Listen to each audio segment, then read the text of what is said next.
Okay, let's dive in. We're unpacking an ingredient today that is genuinely everywhere you look, doing crucial work behind the scenes in some pretty surprising ways. That's right. It's called glycerin, or, sometimes you'll see it listed as glycerol.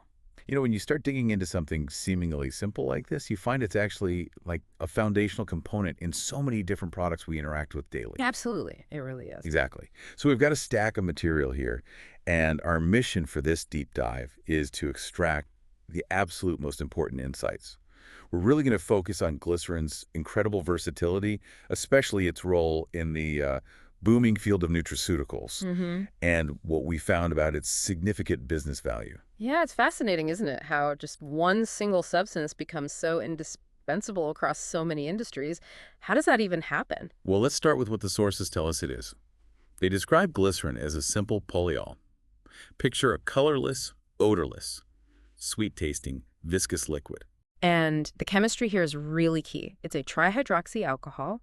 That means it has three hydroxyl groups, these OH groups. Okay. And that structure, well, that's the secret to its most important property. It's highly hygroscopic. Hygroscopic. That means it's like a magnet for moisture, right? Yeah. It powerfully attracts and holds on to water right out of the air. Precisely. That moisture holding ability is huge, but it's also non-toxic. It dissolves easily in both water and alcohol. Okay. And it has a remarkably high boiling point. We're talking 290 degrees C. That's over 550 Fahrenheit. Wow. We also learned it becomes sort of a paste when frozen, making it quite stable across a wide range of conditions. So it's safe, it mixes well with lots of stuff, and it holds up under different temperatures. No wonder it's so widespread. Yeah, The material we reviewed points out its primary jobs are acting as a humectant. right. Holding moisture. Dissolving That's a things. sweetener. Yeah, those roles are fundamental to how it functions in products. It helps, enhance texture, preserve moisture, extend shelf life. And that brings us to a really interesting point we found in the sources.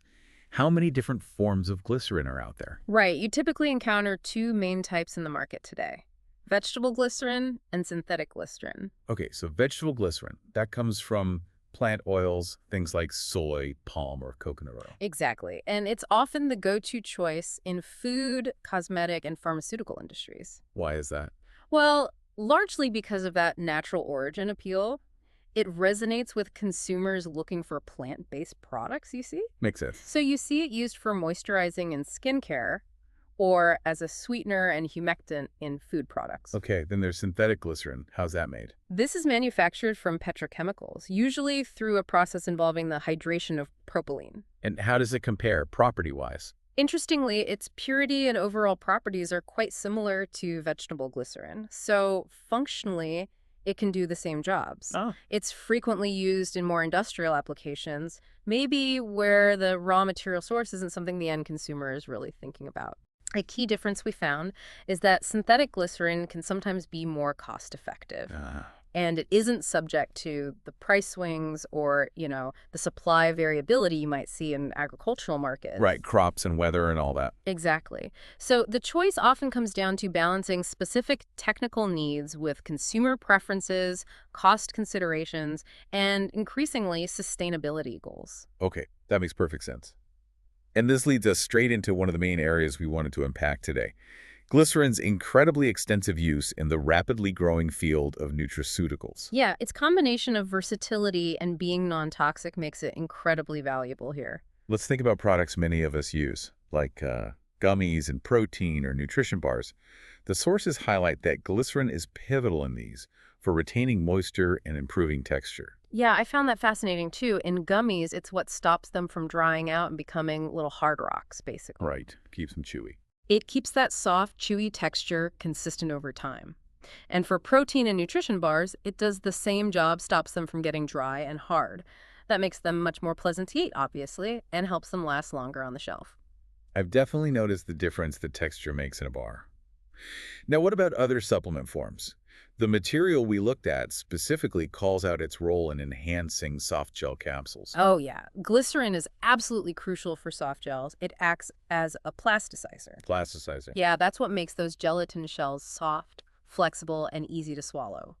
Think about how much easier it is to take a soft gel compared to some hard tablets that's often glycerin at work. Okay, I see. It also helps maintain the integrity of the capsule over time, preventing it from becoming brittle or cracking. So it helps ensure the supplement inside stays potent and effective throughout its shelf life. Precisely. It maintains the quality and stability of the dosage form. It's really important for that. Another application that stood out in the sources was its function as a solvent for botanical extracts. Mm. Many nutraceuticals rely on active ingredients from plants, right? They do. And glycerin is an excellent vehicle for encapsulating those plant extracts effectively. One key advantage mentioned is its mild and non-toxic nature. Hmm. This makes it a preferred alternative to alcohol-based solvents, especially, say, for products designed for children or for anyone who prefers to avoid alcohol. That makes a lot of sense. And for those who have trouble swallowing pills, chewables and lozenges are popular options. Does glycerin play a role there too? It certainly does. Again, its humectant property is key. It helps keep them soft and palatable, making them easier and more enjoyable to chew or dissolve. And sweetener too? Plus, yeah, it provides a subtle sweetness without adding sugar, which is a big plus for products targeting health-conscious consumers or those managing their sugar intake. It really seems like texture and consistency are critical for consumer acceptance across all these different forms. They are absolutely crucial, according to the material we reviewed. For liquid nutraceuticals, like syrups or emulsions, texture is paramount for a good user experience and encouraging regular use. So glycerin helps there too. Yes, it can adjust the viscosity to achieve that smooth, appealing texture without changing the nutritional content. It just makes it feel better in the mouth. So whether it's keeping gummies chewy, bars moist, soft gels soft, extracts delivered effectively, chewables palatable, or liquids smooth, glycerin makes a significant contribution. It really does. To the formulation and overall quality of nutraceutical products, it's helping meet that growing consumer demand for health supplements that aren't just effective and safe, but also, enjoyable to use. So the next time you grab a gummy vitamin or a protein bar, maybe take a look at the label. Consider that glycerin might be the secret to that texture or stability you appreciate. Definitely. And that performance aspect ties directly into the second major area we explored, the significant business value glycerin offers manufacturers. Ah, right, the business side. The sources repeatedly highlighted its cost effectiveness and the efficiency it brings to production processes. Yes, its ability to serve multiple functions simultaneously being a solvent, a humectant, and a plasticizer, all in one ingredient that's incredibly efficient. So you need fewer ingredients overall. Pretty much. This versatility means manufacturers often need fewer different additives, which simplifies production, reduces complexity, and minimizes potential issues from, ingredient interactions. And because it's effective in relatively small quantities, does that contribute to lower costs? It does. Using an ingredient that performs so many roles effectively helps lower overall production costs, allowing companies to allocate their resources more strategically.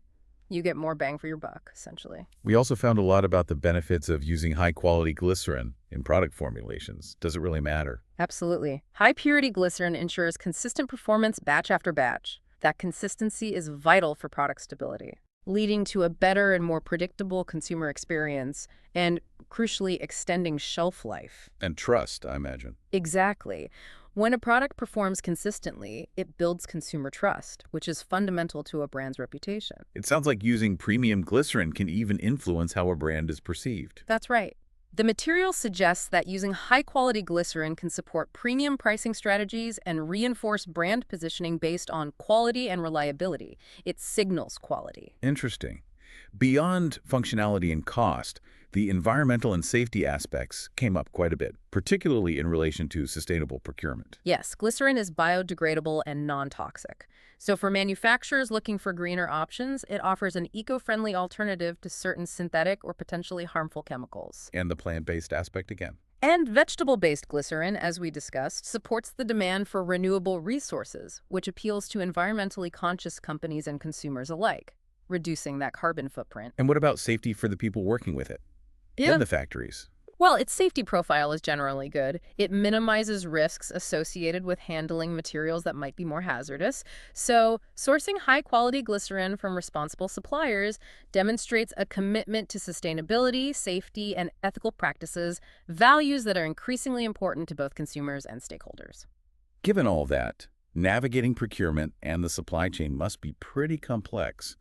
What factors should businesses be looking at when buying glycerin, according to the sources? Quality was emphasized as the most critical factor. Number one, it directly impacts a product's efficacy and safety.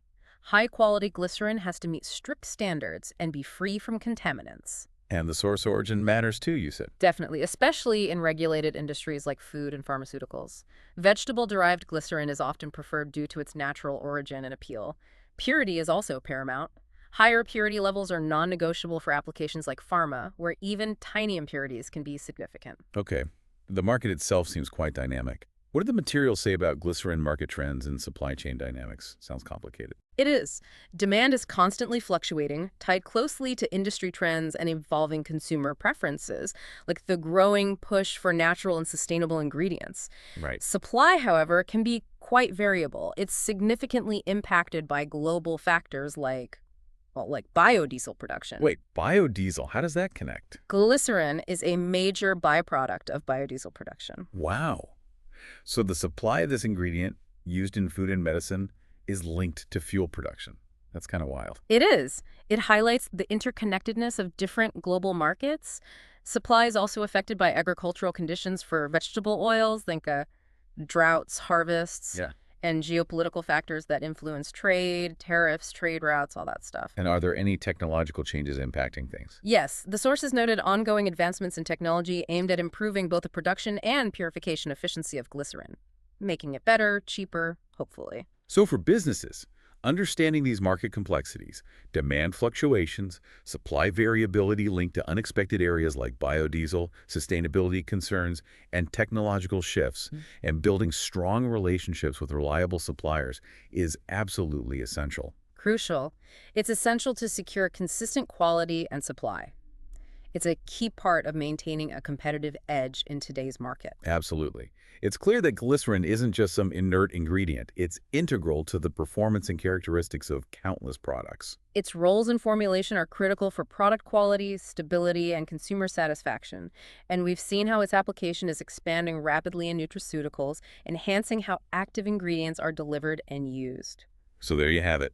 Our deep dive into the sources revealed that this seemingly simple substance, glycerin, is incredibly versatile and fundamentally important. Yeah, it's a component that enhances the quality, effectiveness, and even the business viability of so many products you interact with every single day, From making your vitamins palatable to ensuring your protein bars stay fresh. and enabling manufacturers to produce high-quality goods efficiently and sustainably.